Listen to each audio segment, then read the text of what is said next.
जी अल्हम्दुलिल्लाह हमारे यहाँ कुर्बानी हो रही है। बस एक ही हो रही है क्योंकि बस यही करवा रहे हैं ना, इन्हीं पे वाजिब है। मुझ पर नहीं, मैं कमाती नहीं हूँ ना, तो मुझ पर वाजिब नहीं है। बस जो कमाता है उन्हीं पे वाजिब होती है। आप पे कुर्बानी वाजिब नहीं है, क्यों?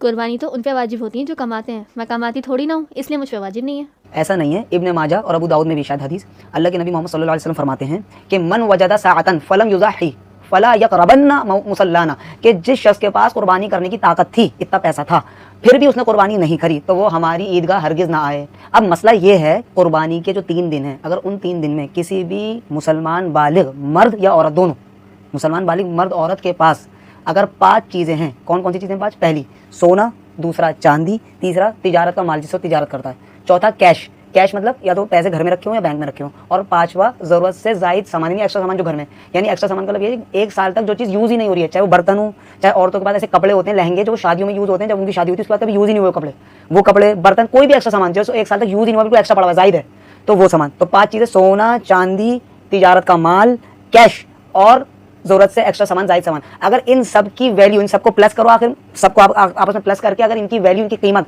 52.5 तोला चांदी के बराबर है, तो उस शख्स पर, चाहे वो मर्द हो चाहे औरत हो, तो कुर्बानी करना वाजिब है। अगर ये 5 नहीं है, 4 हैं, चारों की वैल्यू और कीमत 52.5 तोला चांदी के बराबर है, तब भी कुर्बानी वाजिब है। 4 नहीं है, 3 है, 3 की वैल्यू 52.5 तोला चांदी के बराबर है, तो भी कुर्बानी वाजिब है। 3 नहीं है, 2 है, दोनों की वैल्यू 52.5 तोला चांदी के बराबर है, तो भी कुर्बानी वाजिब है। और 2 नहीं है, सिर्फ एक ही चीज़ है, तो सिर्फ सोना ही है, या सिर्फ चांदी है, या सिर्फ कैश पड़ा घर में, पैसे पड़े हैं, या बैंक में, या सिर्फ माली तिजारत है, या घर में एक्स्ट्रा सामान है जो पहने नहीं जाता, पूरे 1 साल यूज ही नहीं होता। अगर उस एक की भी कीमत 52.5 तोला चांदी के बराबर है, तो उस पर कुर्बानी वाजिब है, चाहे वो मर्द हो चाहे औरत हो।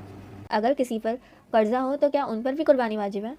हाँ, अगर किसी के ऊपर कर्जा है तो कर्जा अदा करने के बाद और घर की बुनियादी ज़रूरतें पूरी करने के बाद, जैसे घर का राशन महीने का, बिजली का बिल और बच्चों की फीस, जो बुनियादी ज़रूरतें, ये पूरी करने के बाद और कर्जा अदा करने के बाद अगर किसी के पास इतना पैसा बचता है, चाहे वो सोने की शक्ल में हो, चाहे चांदी की शक्ल में हो, चाहे माल तिजारत की शक्ल में हो, चाहे वो कैश की शक्ल में हो, पैसे की शक्ल में कैश, या घर में जो एक्स्ट्रा जायद सामान है, चाहे इस शक्ल में हो, किसी भी शक्ल में हो, अगर उसकी इन सब की वैल्यू 52.5 तोला चांदी के बराबर हो, या इनमें से 4 की या 3 की या 2 की या किसी एक की भी वैल्यू 52.5 तोला चांदी के बराबर है, तो उस पर कुर्बानी वाजिब है।